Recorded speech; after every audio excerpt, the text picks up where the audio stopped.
क्योंकि ये खबर आ रही है कि जो mini budget, mini finance bill जो हुकूमत ने पेश करना था, उसका इरादा मुलतवी कर दिया गया और अब ये ऑर्डिनेंस के ज़रिए लगाया जाएगा और इससे एक बड़ा सीरियस क्राइसिस पैदा हो गया। क्राइसिस ये पैदा हो गया कि IMF अगर पार्लियामेंट की मंजूरी के बगैर इसको फाइनेंस बिल को इम्प्लीमेंट किया जाता है, इन्फोर्स किया जाता है, तो वो IMF इसको मानने के लिए तैयार नहीं। हुकूमत ये कह रही है कि हम इसको 2022 में जो फाइनेंस बिल है, जो अगला बजट है, उसमें हम इसका हिस्सा बना देंगे। अब क्यों हुकूमत भाग रही है, क्यों डर रही है, ये उमर हयात के पास है सारी इंफॉर्मेशन और इसके कॉन्सिक्वेंसेस क्या होंगे मार्केट पर, स्टॉक मार्केट पर और जो ये जो करेंसी एक्सचेंज मार्केट है, इस पर इसके क्या असरात हो सकते हैं। उमर हयात, बहुत बहुत शुक्रिया आपने हमें ज्वाइन किया। तो ये सब क्या है, हुकूमत तो ला रही थी मिनी बजट, क्या हुआ, ये क्यों भाग गए, क्या कोई पार्लियामेंट में कोई इशू है? देखिए, आपने ये देखा होगा कि हुकूमत को इस वक्त जो अददी अक्सरियत है वो साबित करने में नाकामी का सामना हो रहा है और उसकी जो वाज़े और करीब की जो मिसाल है वो खैबर पख्तूनख्वा के बल्दियाती इलेक्शंस भी हैं, जिसमें ये दावा किया गया कि जो हुकूमती अरकान हैं उन्होंने अपोजिशन के नुमाइंदों को सपोर्ट की। और लेकिन अब हुकूमत को जो मिनी बजट हुकूमत की जानिब से लाया जा रहा था पार्लियामेंट के अंदर, वो अब इसलिए नहीं आ सकता क्योंकि हुकूमत को ये पता लग चुका है कि हमारे अंदर जो लोग बैठे हुए हैं, ये हुकूमती अरकान हैं, हुकूमती मेंबरान हैं, वो कभी भी इसके हक़ में वोट नहीं देंगे। और जो आइनी और कानूनी माहिरीन हैं वो ये बात करते हैं कि अगर हुकूमत फाइनेंस बिल या मिनी फाइनेंस बिल या मिनी बजट जो है वो अगर पार्लियामेंट से मंजूर नहीं करवा सकी तो ये हुकूमत पर एक अदम एतमाद होगा। और इसी वजह से हुकूमत को ये डर और ये खौफ है कि ये जो मनी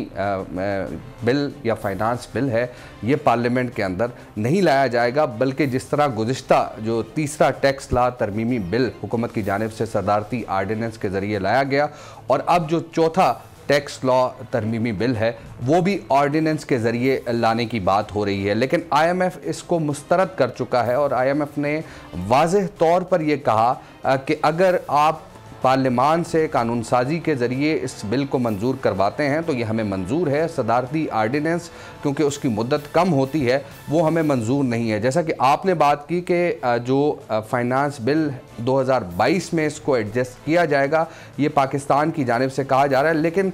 12 जनवरी को IMF के एग्जीक्यूटिव बोर्ड का इजलास है और पाकिस्तान जो है वो 12 जनवरी से कबल एक मरतबा फिर जो है वो IMF से इस मामले पर मुज़ाकरात करेगा, IMF को कायल करने की कोशिश करेगा। और अगर IMF जो है वो इनकी ये तौज़ीहात जो पेश की जा रही हैं अगर मान लेती है तो फिर एक सदारती आर्डिनेंस के ज़रिए जो है वो 360 अरब रुपए की जो टैक्स एग्जम्पशंस हैं उनको ख़त्म किया जाएगा। और अगर ये चीज़ जो आपने बात की कि मार्केट और दीगर, ये मैं आपसे पर्टिकुलरली ये सवाल करना चाह रहा था कि शौकत तरीन साहब को मैंने सुना, वो ये कह रहे थे कि अगर IMF ने हमें कर्जा नहीं दिया तो फिर इसका मतलब है हमें कोई और भी कर्जा देने से इनकार कर सकता है। और एक थोड़ा सा इसकी भी वजाहत फरमा दीजिए कि सऊदी अरब ने जो हमारे साथ MOU साइन किया जिसके ज़रिए $3 बिलियन मिले, उसमें ये शर्त रखी गई है कि हमें IMF क्लब का हिस्सा बनना है। अगर हम IMF का हिस्सा नहीं बनते, यानी अगर किसी वजह से ये हमारा जो प्रोग्राम है जो हम लेना चाह रहे हैं IMF से, उससे हम निकलते हैं तो सऊदी अरब वो $3 बिलियन 72 घंटे के अंदर अंदर वो वापस ले सकता है। तो ये तो एक बड़ी ऐसी डेवलपमेंट है जो आज अभी आपने भी जो जिस पर बात की खबर पर, तो इसका तो बड़ा नेगेटिव इम्पैक्ट हो सकता है।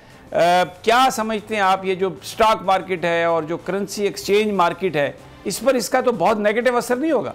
देखिए, इसका यकीनन एक नेगेटिव और एक मैसिव नेगेटिव इम्पैक्ट होगा, ख़ास तौर पर स्टॉक मार्केट। और इसके साथ साथ जो हमारी करेंसी पर पहले ही हम इस वक्त देखें 180 रुपये में जो है हमारा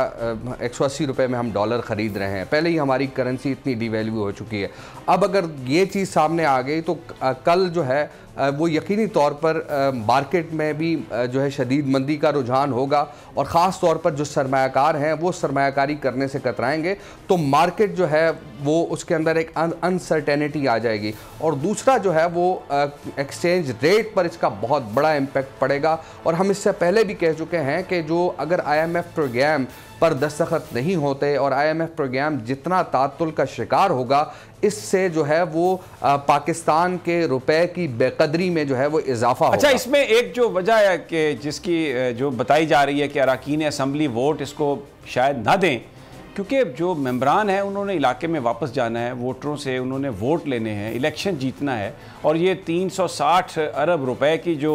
सब्सिडीज़ हैं अगर आप उसको एग्जेम्प्ट करने जा रहे हैं तो इससे महंगाई का एक मज़ीद तूफ़ान आएगा। तो मेंबरान जो हैं वो इस बात को तस्लीम करने के लिए तैयार नहीं है, क्योंकि जो आपने बिल्कुल बजा फरमाया KPK के इंतखाबात में जो रिज़ल्ट आया है उसके बाद तो हर मेंबर जो है असम्बली का वो खौफजदा है अपने वोटर्स का सामना करने से। बिल्कुल, ये इसी तरह की बात है। और मैं आपको ये बताऊं कि इस वक्त जो IMF के साथ मुज़ाकरात में एक बात चल रही है कि ये 550 अरब रुपए का फाइनेंशियल गैप है, जिसको हुकूमत ने 360 अरब रुपए की जो टैक्स एग्जेम्पशन है ये ख़त्म करके और इसके साथ साथ हुकूमत ने पेट्रोलियम लेवी से इकट्ठा करना, और ये IMF को बताया गया। लेकिन अब जो ख़ास तौर पर जो मिनी बजट लाना, पहले तो इन्होंने काफ़ी शोर किया कि मिनी बजट आएगा, मिनी बजट आएगा, डिस्कशंस हुई, लेकिन अब हुकूमत को यह पता चल चुका है कि अगर हम मिनी बजट लेकर आएंगे तो जो हमारे अपने अरकान हैं जिन्होंने अभी खैबर पख्तूनख्वा में कारकर्दगी देख ली कि किस तरह उन्होंने जो है वो उनको शिकस्त हुई है, तो अपने जो अरकान हैं और नए जो टिकट होल्डर्स हैं वो भी अब आहिस्ता आहिस्ता जो है महंगाई की वजह से, और इससे जो है एक आखिरी बात मैं कर दूं कि इससे अगर 360 अरब रुपए की एग्जेम्पशन खत्म हो गई और ये सेल्स टैक्स एग्जेम्पशन हैं जिसका बराह रास्त असर जो है वो कंज्यूमर पर पड़ना है, पेट्रोलियम लेवी का बराह रास्त असर कंज्यूमर पर पड़ना है, आम आवाम पर पड़ना है, और इससे महंगाई मजीद बढ़ेगी। और मेंबरान ये करने के लिए तैयार नहीं है। बहुत बहुत शुक्रिया उमर हयात, आपने बड़ी तफसील से हमें बताया। सब्सक्राइब करें और बेल दबाएं ताकि कोई खबर रह न जाए।